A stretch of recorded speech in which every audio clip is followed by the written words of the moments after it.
और भोलेनाथ जी की धर्मपत्नी। इष्ट देव की धर्मपत्नी माँ होती है, वो भी इष्ट होती है, वो भी पूजा के लायक होती है, वो भी प्रणाम के योग्य होती है। राम है पर ब्रह्म, पर इस समय वो मनुष्य बने हुए और नर लीला कर रहे हैं। और नर होने के नाते भगवान भोलेनाथ की धर्मपत्नी सती को उनका प्रणाम करना बनता है, क्योंकि वो उनके इष्ट देव की धर्मपत्नी है, धर्मपत्नी है। उन्होंने प्रणाम किया और पूछा, विपन अकेली फिरऊं कही हेतु। माँ, ऐसे घने जंगल में जहाँ जंगली जानवर रहते हैं, राक्षस भी रहते हैं, आप अकेली किस कारण, क्यों? और भोलेनाथ कहाँ हैं, मेरे इष्ट देव कहाँ हैं, आप अकेली क्यों आई हो? है सीता का वेश, लेकिन राम ने उन्हें सती के रूप में देखा। क्यों? क्योंकि उनकी सीता तो उनके हृदय के अंदर बैठी है। जब मृग का वध करके, मारीच का वध करके राम वापिस लौटे और रास्ते में उधर से आते हुए किसको देखा? लक्ष्मण जी को। माँ सीता के कहने से लक्ष्मण जी राम जी के तरफ आए थे। इधर से राम आ रहे हैं और इधर से लक्ष्मण जी आ रहे हैं, दोनों का मेल हो गया। और लक्ष्मण को देख करके राम घबरा गए, चिंतित हो गए और कहने लगे, लक्ष्मण तुम इस समय यहाँ, और सीता, सीता जी कहाँ हैं? आश्रम में है, आश्रम में है। राम ने कहा, लक्ष्मण तुम नहीं जानते, यहाँ राक्षस नाना प्रकार के वेश बनाकर घूमते हैं, वो कुछ भी बन जाते हैं, और तुमने अकेली महिला को जंगल में छोड़ दिया। मुझे ऐसा प्रतीत हो रहा है, मुझे ऐसा लग रहा है कि मम मन सीता आश्रम नाही। जिस सीता को जंगल में छोड़ करके आए हो, मुझे लगता है कि अब पंचवटी की कुटिया में, वन में, आश्रम में सीता हमें नहीं मिलेगी, नहीं मिलेगी। क्यों प्रभु, क्यों? क्योंकि मुझे पता है कि तुम अकेली महिला को छोड़कर यहाँ आ गए हो। मेरे मन में नाना प्रकार के विचार पैदा हो रहे हैं। अब वो सीता, मम मन सीता आश्रम नाही, अब वो सीता मेरे मन में है, आश्रम में नहीं है, क्योंकि वो मुझे पुकार रही है, किसी कठिन परिस्थितियों में मुझे बुला रही है, अब वो मेरे मन में है। तो सीता जी राम जी के मन में है, सीता जी को राम जी से कोई अलग कर ही नहीं सकता। जयंत ने अलग करके देखा था, उनकी परीक्षा ली थी, परिणाम स्वरूप जयंत कौवा बनकर के आया तो भगवान राम ने एक पास में रखा हुआ तिनका जो उठा करके अभिमंत्रित करके मंत्र से जयंत के पीछे छोड़ा था, उसी मंत्र से प्रभु राम ने उस कौवा बने हुए जयंत की एक आँख फोड़ दी थी, एक आँख छीन ली थी। जयंत तुम भेद करते हो, भिन्नता रखते हो, हमें दो रूपों में देखते हो।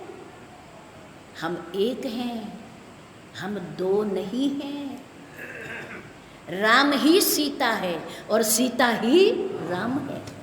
वो राम की शक्ति है, वो राम से कभी अलग नहीं हो सकती, नहीं हो सकती। वो मेरे पास है।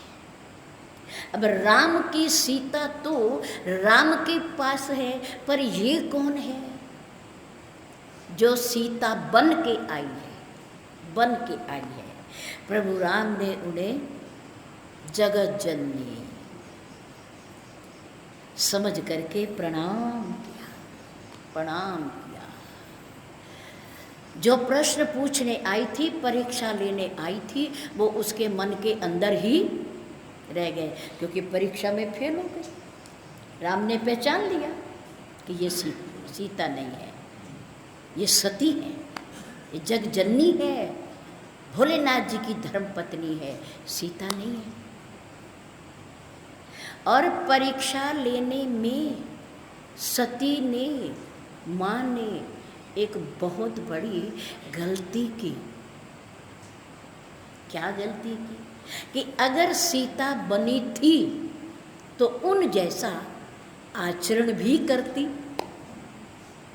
उन जैसा आचरण भी करती। कैसे? सीता माँ प्रभु श्री राम के, पति परमेश्वर के चरणों में प्रणाम करती है, प्रणाम करती है। अगर सीता बनकर के आई है तो नंबर 2, माँ सीता हमेशा प्रभु के चरण चिन्हों को बचाती हुई उनके पीछे पीछे चलती है। कभी आगे नहीं, कभी आगे नहीं चलती। चलने का ढंग बड़ा अनोखा है तीनों का। आगे आगे कौन है? राम। आगे राम, लखन, पुनि पाछे, पुनि पाछे शब्द लगा दिया। ये नहीं कहा कि राम जी के पीछे लक्ष्मण, नहीं। आगे राम, लखन, पुनि पाछे। इसका अर्थ ये है कि बीच में कोई और है, बीच में कोई और है। और वो कौन है? वो माँ सीता है, सीता है। आगे राम, लखन, पुनि पाछे, तापस बेश विराजित काछे, उभय बीच। इन दोनों के बीच, इन दोनों के बीच, राम और लक्ष्मण के बीच, उभय बीच सिहे सोहती कैसे, ब्रह्म जीव बिच माया जैसे। जैसे ब्रह्म और जीव के बीच में पर्दा है। किसका? माया का। किसका पर्दा है? माया का। जीव चाह करके भी पर ब्रह्म परमात्मा को आगे है, वो सामने है वो, पर देख नहीं पाता, देख नहीं पाता। ऐसे ही आगे पार ब्रह्म राम हैं, उनके पीछे पुनि पाछे जीव का प्रतीक लक्ष्मण जी हैं, और माया का प्रतीक मेरी माँ उन दोनों के बीच में है, दोनों के बीच में है। तापस बेश विराजित काछे, उभय बीच सिय सोहती कैसे, ब्रह्म जीव बिच माया जैसे। मेरी माँ लक्ष्मण और प्रभु राम के बीच में चलती है। क्यों? क्योंकि आगे से कोई प्रहार हो, कोई चोट हो तो राम रक्षा करेंगे, और पीछे से कोई आक्रमण करेगा तो लक्ष्मण जी रक्षा करेंगे। वो बीच में है, बीच में है। श्री रामचरितमानस एक ऐसा ग्रंथ है, ऐसी अमूल्य निधि है हमारे हिंदू परिवारों के लिए। एक पारिवारिक ग्रंथ है, पारिवारिक। जितने संबंध परिवार में हैं, जितने रिश्ते परिवार में हैं और समाज में हैं, सारे संबंध उसमें हैं। सारे समाज, सारे रिश्ते उसमें हैं, और कैसे उनको निभाना चाहिए जिससे परिवार में सुख शांति हो, समाज में सुख शांति हो, कैसे निभाया जाए, ये रामायण से सीखो। श्री रामचरितमानस को पढ़िए, वहाँ पर कर्तव्य का निर्धारण किया गया है, फर्ज बताए गए हमारे और आपके, कर्म भी बताए गए हैं, परिवार की सुख शांति भी बताई गई है, और उठना भी बताया गया है, चलना भी बताया गया है, सोना भी बताया गया है। पढ़ोगे ना तो पता चल जाएगा। और सवारी पर चढ़ना भी बताया गया। गोस्वामी तुलसीदास जी कहते हैं, अगर हम कहीं जा रहे हैं, यात्रा कर रहे हैं, और हमारे साथ महिला और बच्चे हैं, महिला और बच्चे, तो हम सबसे पहले सवारी में किसे चढ़ाएं? किसे चढ़ाएं? महिला को। क्यों? क्योंकि वो अबला है, वो चलती हुई सवारी में भाग करके नहीं चढ़ सकती, गिरने का डर है, उसे पुरुष की शक्ति का सहारा चाहिए। प्रिया चढ़ाई चढ़े रघुराई। प्रिया, राम जी की प्रिया कौन है? सीता जी। सबसे पहले केवट की नाव पर जब चढ़ने लगे तो किसे चढ़ाया? सीता जी को चढ़ाया। कितना सुंदर आदर्श है, कितनी सुंदर मर्यादा है। अगर हम ऐसा नहीं करते तो आज से करने लग जाएं, आज से करना शुरू कर दें। प्रिया चढ़ाई चढ़े रघुराई। पहले माँ सीता जी को चढ़ाया गया, उसके बाद कौन चढ़े? राम जी चढ़े, और उसके बाद लक्ष्मण जी चढ़े।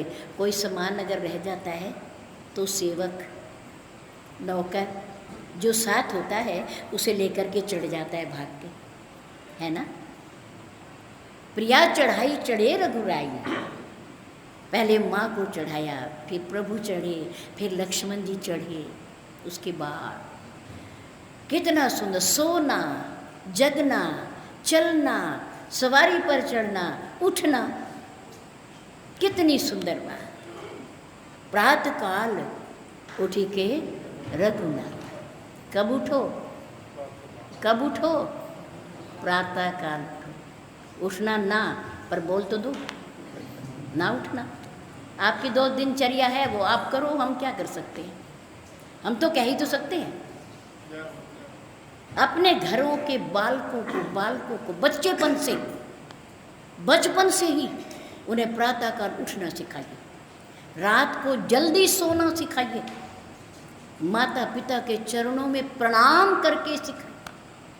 करके सोना सिखाइए, और उठ करके भी प्रणाम करें। जिन बच्चों को सम्मानित किया गया वो ठीक है कि बच्चे बहुत जल्दी उठ करके आते होंगे कि सत्संग हो रहा है, दरिया बिछानी है, टाट बिछाने हैं, पानी पिलाना है, जूते रखने हैं, आदि आदि प्रबंध जो भी करना होता बच्चे आए। लेकिन हम चाहते हैं कि ये बच्चों की आदत बन जाए। ये बच्चों की 6-7 दिन ही नहीं बल्कि आदत बनाओ, स्वभाव बनाओ बच्चों का, जल्दी उठने का और जल्दी सोने का।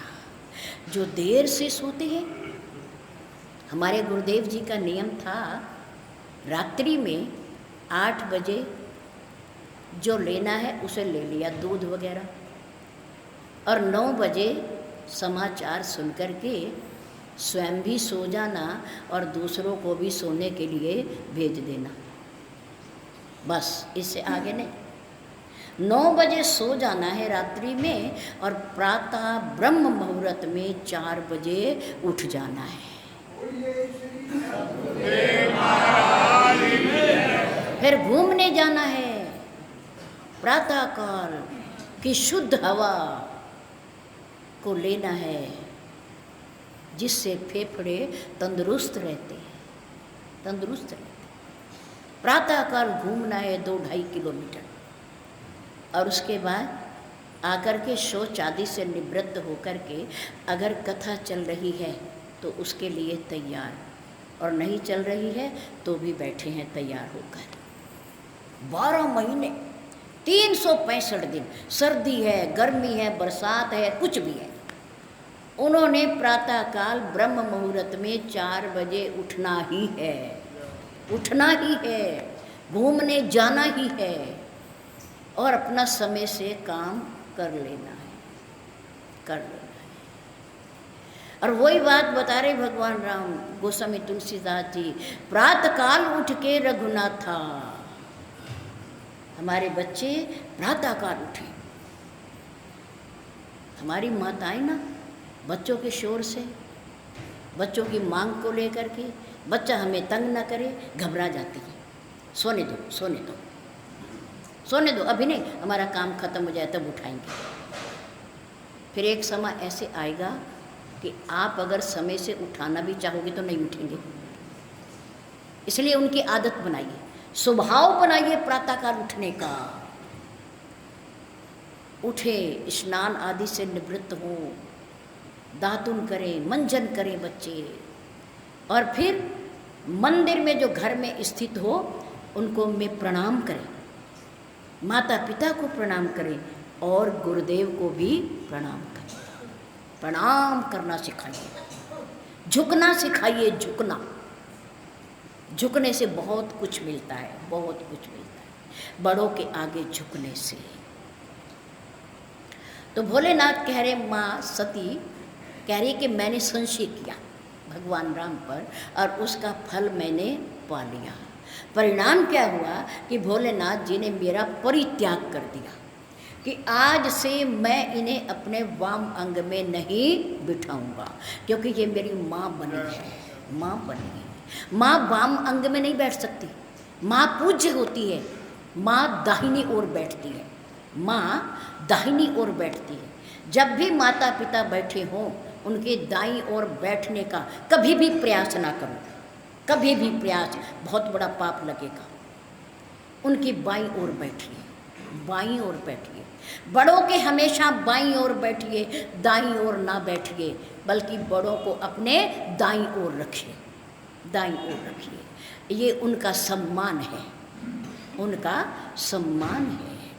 पति के वाम अंग में पत्नी बैठती है क्योंकि पति परमेश्वर है, पति महान है, पत्नी उनकी अर्धांगिनी है, आधे अंग की मालिक है, आधे अंग की मालिक, उनकी सहयोगी है, उनकी सेविका है, हर काम में उनका सहयोग करती है। भोलेनाथ ने कहा अब मैं वाम अंग में नहीं बिठाने का, अब आज से मेरे सामने बैठेंगी। वहाँ तो रास्ते में तो कुछ नहीं कहा, पर जब कैलाश पर्वत पर पहुँचे और सती उनके वाम अंग में बैठने लगी तो भोलेनाथ ने कहा नहीं देवी, यहाँ बैठिए, यहाँ बैठिए। अब सती इतना शर्मिंदा हो गई है कि वो अपने पति से इसका कारण भी पूछने में संकोच कर रही है, क्योंकि उन्होंने गलती की है, गलती की है उन्होंने, इसलिए संकोच कर रही हैं। उन्हें पता भी चल गया है कि मैंने क्या गलती की है, क्या गलती की है। वही सती माँ समय पाकर के हिमाचल राज्य के यहाँ कन्या के रूप में अवतरित हुई, अवतरित हुई, और उनका नाम गिरिजा, गिरि हिमालय राज की पुत्री, कन्या उनकी गिरिजा, पार्वती, अपर्णा, उमा आदि नामों से उन्हें पुकारा गया, नामों से।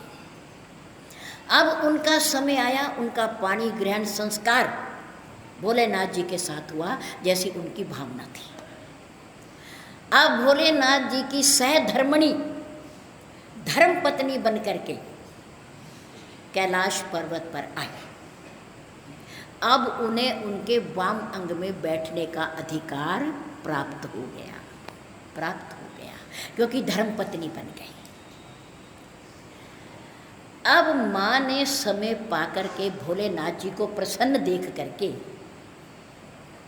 पूछा, पतिदेव स्वामी, मैं जानती हूँ कि पिछले जन्म में मेरे से क्या गलती हुई, मैं उसे महसूस करती हूँ, पर अब कृपा करके आप मुझे इष्ट देव भगवान राम की पवित्र कथा, चरित्र और लीला, 3 चीज़ें हैं। क्या है ये? नंबर 1 कथा, नंबर 2 चरित्र और नंबर 3 लीला। लीला, कथा धर्म की होती है, परमात्मा की होती है, ईश्वर की होती है, महान पुरुषों की होती है। पर एक शब्द है व्यथा, दुख, संकट, ये हमारे और आपके होते हैं। सांसारिक लोगों की व्यथा होती है और भगवान की कथा होती है। चरित्र,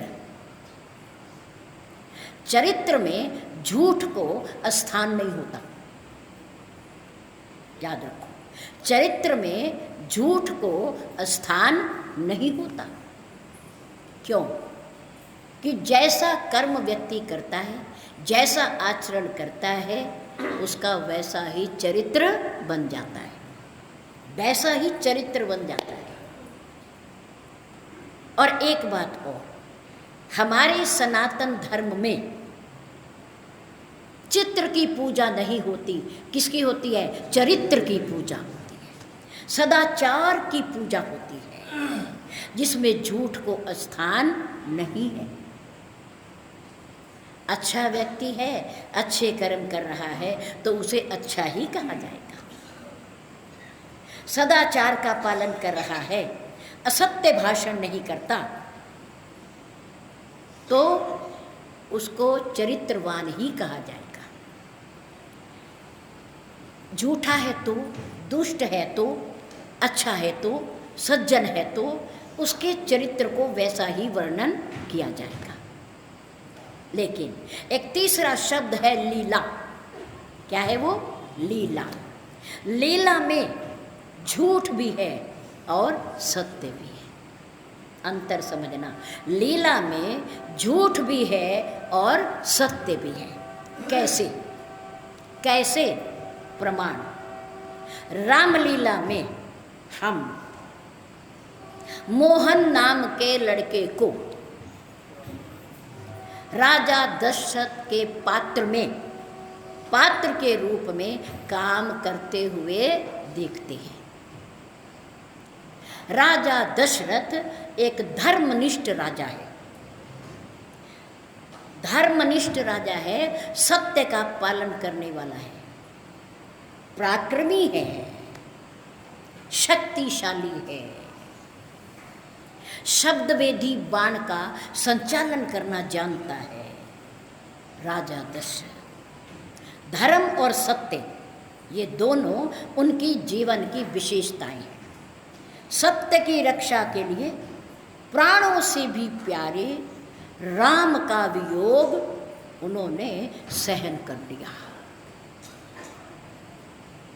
सत्य के कारण रघुकुल रीत सदा चली आई, प्राण जाए पर वचन ना जाए। कह के ही जो मैंने तुमको वचन दिया है मैं उसका पालन करूँगा। हम रघुवंशियों में प्राण चले जाते हैं, लेकिन जो व्रत लिया होता है, जो प्रतिज्ञा की होती है, जो संकल्प किया होता है, उससे हम पीछे नहीं हटते, नहीं हटते।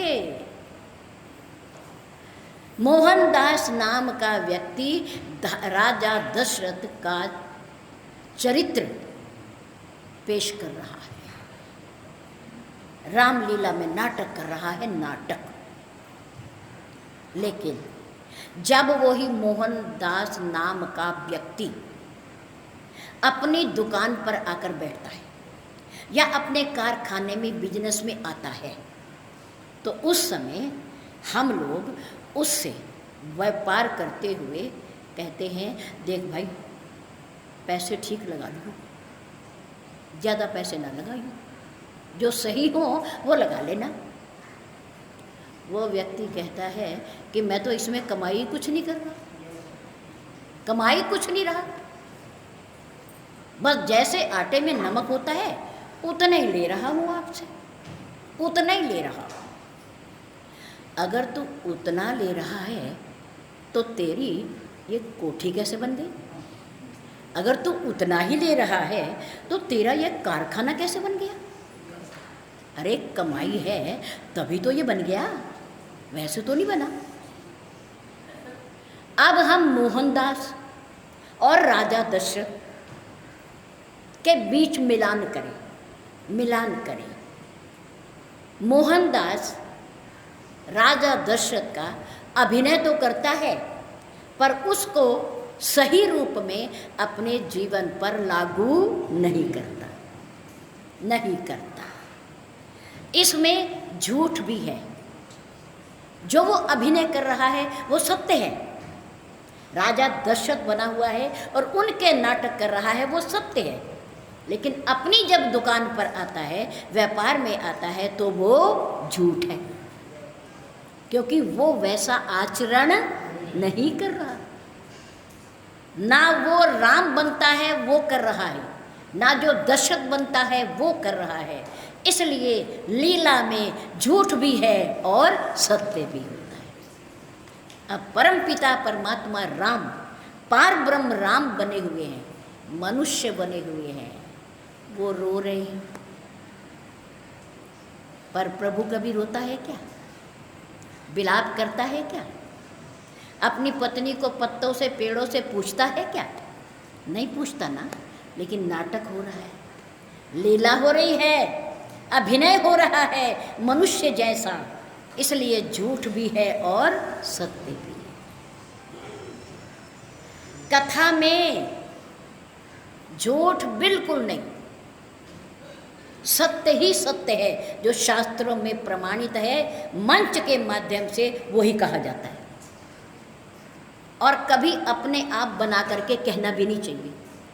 जो लिखा हुआ है उसका ही बखान करना चाहिए, वही बोलना चाहिए, झूठ मत बोलो, क्योंकि कथा में असत्य होता ही नहीं। चरित्र में झूठ को स्थान नहीं होता, लेकिन लीला में सत्य भी है और झूठ भी है। ये तीन शब्द हैं। माँ पार्वती ने कहा, भोलेनाथ अब मैं चाहती हूँ कि आप जिन पर मुझे संदेह हुआ था, कृपा करके, क्योंकि मैं आपके चरणों की दासी हूँ, इसलिए पूछ रही हूँ कि आप मुझे वो सारी कथा सुना दीजिए कि पार ब्रह्म का अवतार क्यों हुआ, क्यों होता है, कौन कौन सी लीला की, भक्तों ने उसका कैसे आनंद उठाया। ये सारी कथा मुझे सुना दीजिए, मैं आपका आभार व्यक्त करती हूँ। भगवान भोलेनाथ ने उस समय जो भगवत कथा पूछता है ना और सुनने की इच्छा रखता है, शास्त्र की भाषा में वो धन्यवाद का पात्र है। याद रखो, जो कथा पूछता है और कथा सुनने की भावना रखता है, वो व्यक्ति धन्यवाद का पात्र है। किसकी भाषा में? शास्त्र की भाषा में, भोलेनाथ की भाषा में। मेरे भोलेनाथ बड़े प्रसन्न हुए और उन्होंने कहा, पार्वती तुम्हारे मन में अब कोने में एक छोटा सा अभी भी संशय है, पहले मैं उसे दूर कर दूं, कथा तुम बाद में सुनना। क्या है? भोलेनाथ जी ने कहा, पार्वती ध्यान से सुनो, झूठ ही सत्य जाहि बिनु जाने। ये झूठा संसार, ये झूठी दुनिया, ये झूठे कार्य व्यवहार जो हमें सत्य प्रतीत हो रहे हैं, कब तक? जब तक उस सत्य परम पिता परमात्मा को हम जान नहीं लेते, जान नहीं लेते। जब तक उसको जाना नहीं जाता, समझा नहीं जाता, तब तक ये झूठे व्यवहार, कार्य, रिश्तेदार, अपने सब कैसे हैं? झूठे हैं, पर हमें कैसे लगते हैं? सत्य हैं, सत्य हैं। झूठ सत्य जाहि बिनु जाने, जिमि भुजंग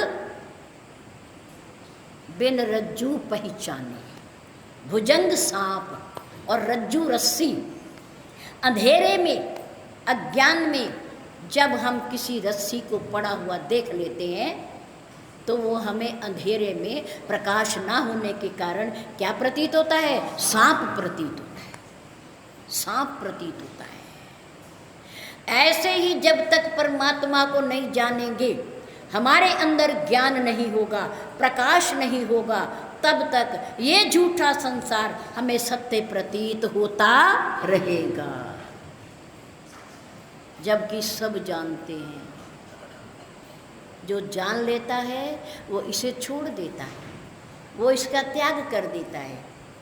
लेकिन जो नहीं समझता, नहीं जानता, वो इसी के बीच में रहता हुआ अपने अनमोल जीवन को समाप्त कर देता है, समाप्त कर देता है। झूठा सत्य जाहि बिनु जाने, जिमि भुजंग रज्जू बिन पहचाने। जैसे ये रस्सी सांप प्रतीत होती है झूठ। तीनों कालों में झूठ है वो। ना वो सांप थी, ना वो सांप है, और ना सांप रहेगी। झूठी है वो। इसलिए पार्वती, ये झूठा संसार ना हमारा था, ना हमारा है, और ना हमारा रहेगा, रहेगा। ये हमारा नहीं है, ये वो संसार है।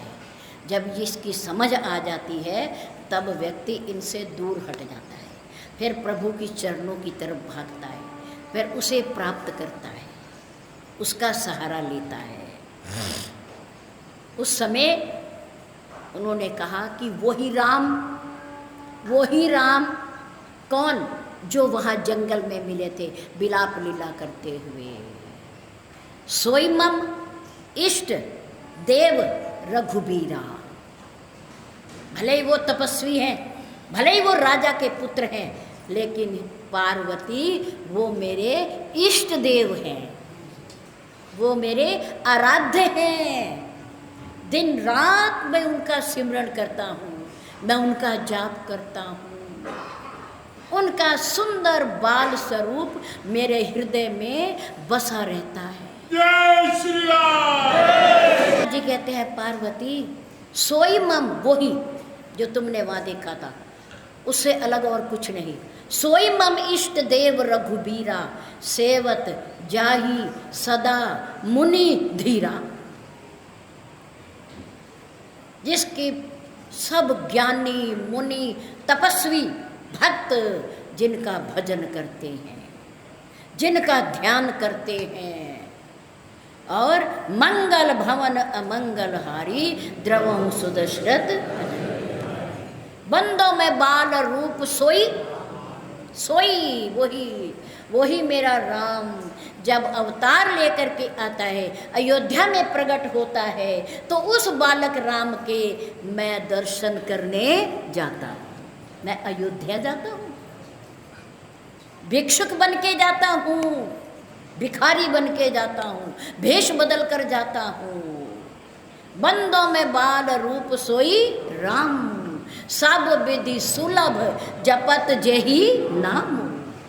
जिसका नाम जप करके व्यक्ति जपते जपते हर पदार्थ को बड़ी आसानी से प्राप्त कर लेता है। इसलिए पार्वती धन्य धन्य गिरिराज कुमारी, तुम समान नहीं कोउ उपकार। मैं तुम्हें धन्यवाद देता हूँ कि आज तुमने अपने संदेह की निवृत्ति के लिए, अपनी भूल को स्वीकार करते हुए तुमने मेरे प्रभु की, इष्ट देव की कथा सुनने की भावना प्रकट की है। धन्य हो, धन्य हो। हम आपका धन्यवाद कर रहे थे इन शब्दों के माध्यम से कि जिन्होंने कथा सुनी है और जो कथा के माध्यम बने हैं, सभा और यहाँ के निवासीगण, आप सबका धन्यवाद। और अब अपने समय के अंदर अपने प्रवाह को समेटेंगे कि भगवान राम कहाँ बैठे हैं, पता है आपको?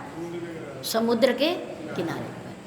भगवान राम ने अपने हाथों से किसको स्थापित किया?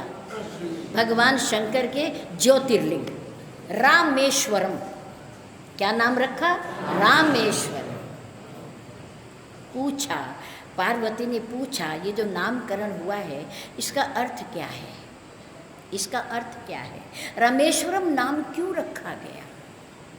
भोलेनाथ ने कहा, रामः यस्य ईश्वरः सा रामेश्वरा।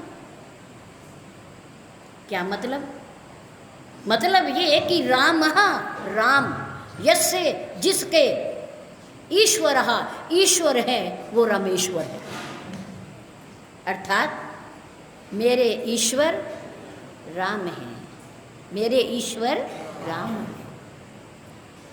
मेरे ईश्वर इष्ट देव होकर के उन्होंने ज्योतिर्लिंग की स्थापना की। अब राम जी से पूछा गया कि इस रामेश्वर शब्द का अर्थ क्या है? भगवान राम जी ने अपनी भावना के अनुसार बताया कि रामस्य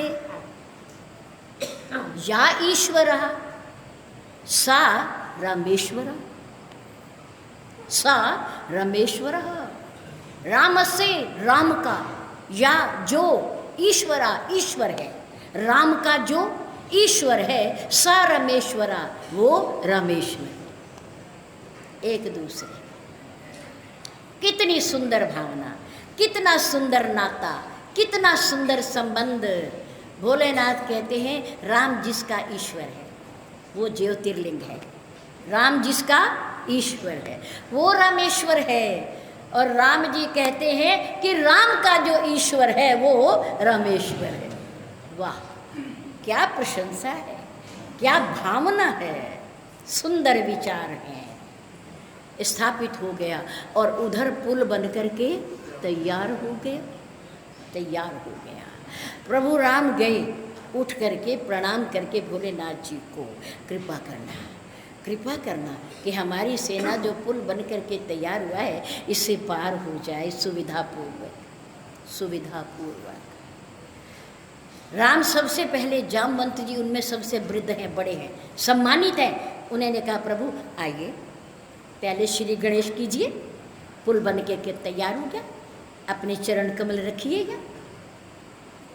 उस समय प्रभु राम बानरों के द्वारा बनाए गए पत्थरों के पुल के ऊपर जाके खड़े हो गए, खड़े हो गए। जब जगदाधार पुल पर जाकर के खड़े हो गए तो समुद्र के अंदर रहने वाले जलचर प्रभु का दर्शन करने के लिए समुद्र की प्रेरणा से सारे जल से बाहर आ गए, जल से बाहर। देखन कहूँ प्रभु करुणा कंदा, प्रगट भये सब जलचर वृंदा। झुंड के झुंड, वृंदा में ना झुंड, झुंड के झुंड इकट्ठे वहाँ ऊपर पानी के आ गए। गोस्वामी तुलसीदास जी ने लिखा कि उस समय असमंजस की घड़ी पैदा हो गई, असमंजस की। क्यों? कि तिन की ओट न देखिए बारी, इतने जल के ऊपर आ गए कि समुद्र का जल दिखाई देना भी बंद हो गया। तिन की ओट न देखिए बारी, मगन भये हरि रूप निहारी। राम को देखते देखते उनका मन तृप्त नहीं हो रहा, दर्शन करते करते। अब क्या करें, अब क्या करें? अब भगवान जब तक खड़े हैं तब तक वो देखते रहेंगे, क्योंकि उनके ईश्वर आराध्य देव साक्षात परमात्मा के आज उन्हें दर्शन हो रहे हैं। भाग्यशाली है वो जीव। अब प्रभु मुस्कुराए, मुस्कुराए। प्रभु ने कहा देखो भाई, एक पुल तुमने बनाया, एक पुल ये बन गया। एक पुल तुमने पत्थरों का बनाया और एक पुल ये जलचरों ने बना दिया, जलचरों ने बना दिया। वानर कहने लगे प्रभु इस पुल का क्या भरोसा है, ये तो जानवर है, चंचल है, इसका क्या भरोसा। प्रभु ने कहा अच्छा तो तुम्हारे पुल का भरोसा है, पर जो मेरे बनाने से बना उस पुल का भरोसा तुम्हें है ही नहीं। तुम बहुत चतुर हो दुनिया वाले। यही भरोसा ही तो टूटता है, विश्वास ही तो टूटता है, वरना तो पत्थर में भी भगवान है, ईश्वर है, जहां से कोई पाले। प्रभु ने कहा ऐसा है कि तुम इनकी परीक्षा ले लो, इनको देख लो ये पक्का है या कच्चा है। तो वानर तो चंचल होते ही हैं, उन्होंने समुद्र के किनारे से पत्थर उठा करके उन्हें मारने शुरू कर दी। अब वो तो जिसको अमृत मिल रहा है, जिसे सौभाग्य से परमपिता परमात्मा के दर्शन हो रहे हैं, वो क्यों अपने नेत्र बंद करेगा, क्यों हटेगा वहां से। वो हटे ही नहीं वहां से। कितने पत्थर मारे पर वो ज्यों के त्यों बने रहे। प्रभु ने कहा अब कहो किसका पुल कच्चा और किसका पुल पक्का।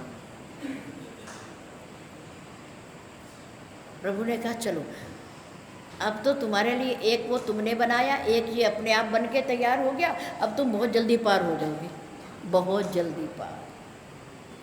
गोस्वामी तुलसीदास जी ने लिखा कि उस समय वानरी सेना, कुछ वानर तो ऐसे हैं जो आकाश मार्ग से जा रहे हैं, कुछ वानर ऐसे हैं क्योंकि भीड़ बहुत थी, सेना बहुत बड़ी है राम जी की, और कुछ वानर पत्थरों के पुल से जा रहे हैं और कुछ उन जलचरों के पुल से जा रहे हैं।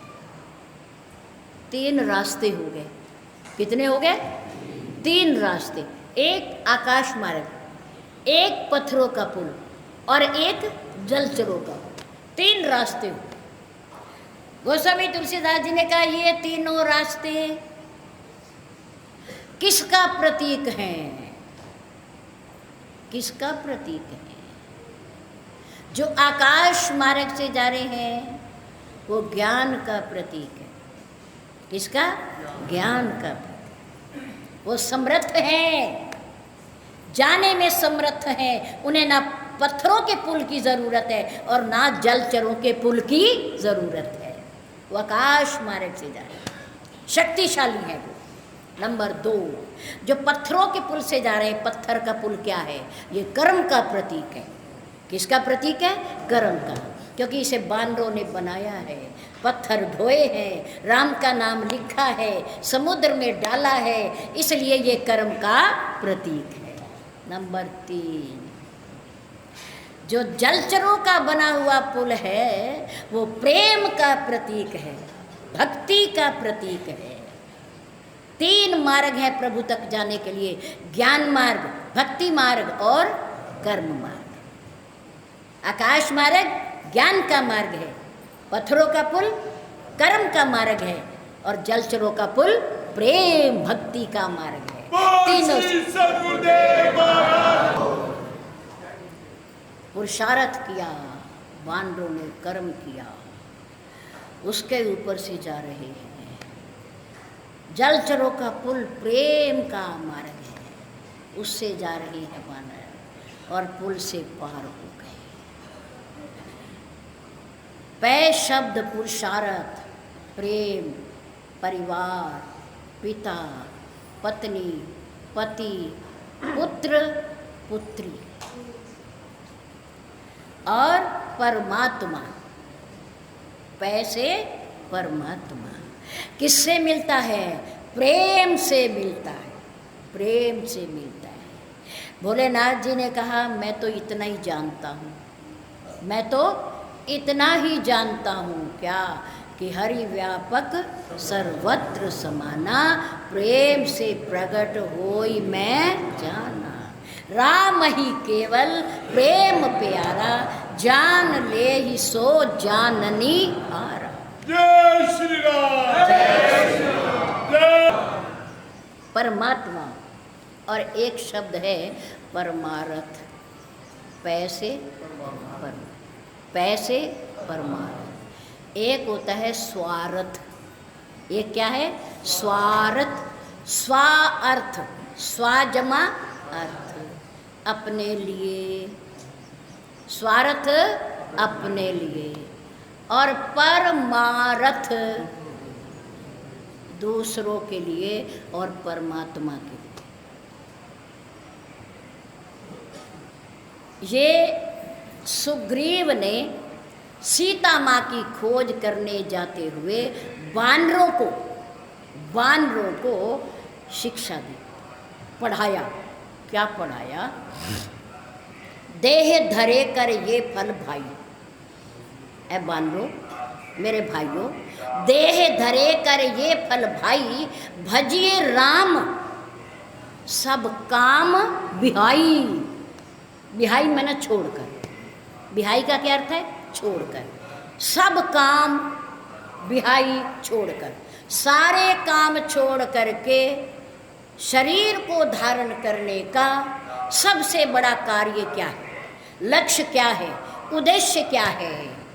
क्या है? भजिए राम। किसका भजन करें? हजारों काम छोड़ करके भी प्रभु का भजन करना चाहिए। काम पीछे, राम पहले। काम पीछे, राम पहले, काम बाद में। इसलिए देह धरे कर ये फल भाई, भजिए राम सब काम बिहाई। सखा, मेरे मित्रों, परम परमार्थ एहू। सबसे बड़ा परमार्थ क्या है व्यक्ति का? मनुष्य का मन, वचन, कर्म, राम पद नेहू। मन से, वचन से, कर्म से क्या करो? परमात्मा श्री राम के प्रति सच्चा प्यार करो, प्रेम करो। क्योंकि प्रेम ही एक ऐसा शब्द है जिसका कोई विरोधी शब्द है ही नहीं, जिससे परमात्मा प्रसन्न होता है, जिससे मिलता है ईश्वर। प्रेम का मार्ग सबसे सरल है और सबसे आसान है, और कुछ देना भी नहीं पड़ता, क्योंकि प्रेम अलौकिक है। अलौकिक है, मन से होता है वो। किससे होता है? धन से नहीं होता। धन से नहीं होता वो, मन से होता है, पद से भी नहीं होता। इसलिए प्रेम ईश्वर से, राम ही केवल प्रेम प्यारा, जान ले सो जाननी। हरि व्यापक सर्वत्र समाना, प्रेम से प्रगट होई मैं आग जग में सब रहित विरागी। प्रेम से प्रभु प्रगट ही जिमी आगी। जैसे लकड़ी को रगड़ने से उसके अंदर व्याप्त अग्नि प्रकट हो जाती है, ऐसे ही मन के अंदर मंथन करने से, प्रेम करने से परमपिता परमात्मा जो सब जगह व्याप्त है वो प्रकट हो जाता है।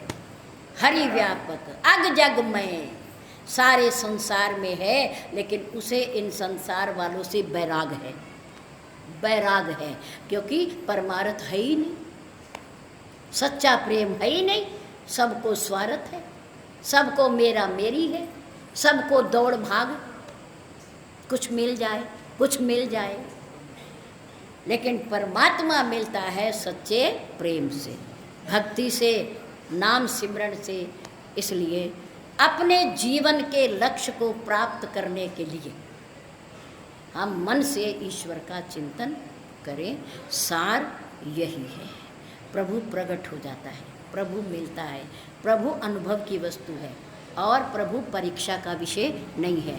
प्रभु जिज्ञासा का विषय है, प्रभु प्रेम का विषय है, और प्रेम से ही मिलता है। प्रेम दुनिया में करो तो सिर्फ केवल परमात्मा। क्यों? क्योंकि प्रेम की जितनी अच्छी कीमत परमात्मा दे सकता है, उतना दुनिया वाले नहीं देते। दुनिया वाले धोखा भी दे सकते हैं, विश्वासघात भी कर सकते हैं, लेकिन परमात्मा कभी अपने जीव को धोखा नहीं देता। इसलिए विशुद्ध प्रेम किससे करें? परमात्मा से। अपनी लो किससे लगाएं? परमात्मा से लगाएं। अपनी सभा का हमारे यहाँ के कालड़ा परिवार, जिनके माध्यम से सबसे पहले गोलोकवासी हमारे आदरणीय श्री कृष्णलाल जी कालड़ा, जो इस गंगा को यहाँ लाए, श्री महाराज जी को, आज उनका परिवार पूरी निष्ठा से और उनकी अगली पीढ़ी भी इस कार्य में सहयोग कर रही है। हमारे आदरणीय भैया श्री हरिचंद जी कालड़ा, आदरणीय भैया श्री गिरधारी लाल जी कालड़ा, और गोलोकवासी हमारे आदरणीय श्री सूरज प्रकाश जी कालड़ा, जिनके बालक हमारे मिंटू और पाली कालड़ा जी, जो समय समय पर धर्म में सहयोग देते रहते हैं, करते रहते हैं। और गाबा पूरा परिवार, तनेजा परिवार और नारंग परिवार, हमारे प्रिय भैया श्री संजय जी कालड़ा, संपूर्ण दिन संपूर्ण समय दिया उन्होंने, भरपूर समय दिया, यहाँ बैठ कर के बात को सुना और बहुत सुंदर सेवा की। जिन बच्चों ने हमारे जूतों पर जल की सेवा पर खड़े होकर सेवा में बैठाने में, टाट पट्टी लपेटने में जो भी काम किया, उन सब के लिए धन्यवाद। बजाज परिवार बहुत सुंदर सहयोग करने वाला है। नाम तो मंच के माध्यम से हमारे प्रिय श्री राजीव जी ने लेकर के आप सबको धन्यवाद दिया है। हम पूरे परिवारों का धन्यवाद करते हैं, क्योंकि हम महिला समाज, पूरा समाज, बच्चे, बालिकाएं, सब ने जिसने जो भी सहयोग दिया, बहुत सुंदर सहयोग दिया। और हमारे प्रिय श्री जतिन जी नारायण कर्मठ कार्यकर्ता हैं वहाँ यहाँ के, और हमारे आदरणीय भैया श्री जगदीश जी सचदेवा, जिनके पूज्य पिताजी गोलोकवासी श्री मुंशी राम जी सचदेवा। क्या भावना थी, देखो प्रेम है ना अपना अपना, क्या भावना थी उनकी उस समय जब शरीर था उनका। पूज्य हमारे श्री सदगुरुदेव सहारनपुर के किसी भी क्षेत्र से जब भी कथा बोल करके आते थे और नकुड़ प्रस्थान करते थे, तो हमारे आदरणीय श्री मुंशी राम जी और उनका पूरा परिवार इस रजवाहे पर, क्योंकि यहीं से गाड़ी घूमती थी, रजवाहे पर खड़े होकर के श्री महाराज जी का फूल माला से, परिवार के से, प्रसाद से स्वागत करते थे और फिर वो विदाई देते थे। और कई बार आदरणीय भैया श्री जगदीश जी के यहाँ श्री गुरु महाराज जी का रहना भी हुआ है, और वही संस्कार आज उनके बच्चों में है, आज उनके पोतों में है, आज उनके पड़पोतों में है। संतों के निवास का, उनकी वाणी का, उनके कर्मों का, उनके आशीर्वाद का मनुष्य के जीवन पर बड़ा प्रभाव पड़ता है, बहुत प्रभाव पड़ता है। हम सभी परिवारों का धन्यवाद करते हैं और आपकी कुशलता के लिए, दीर्घ आयु के लिए अपने सद्गुरुदेव और परमपिता परमात्मा से प्रार्थना करते हैं। बहुत बहुत धन्यवाद।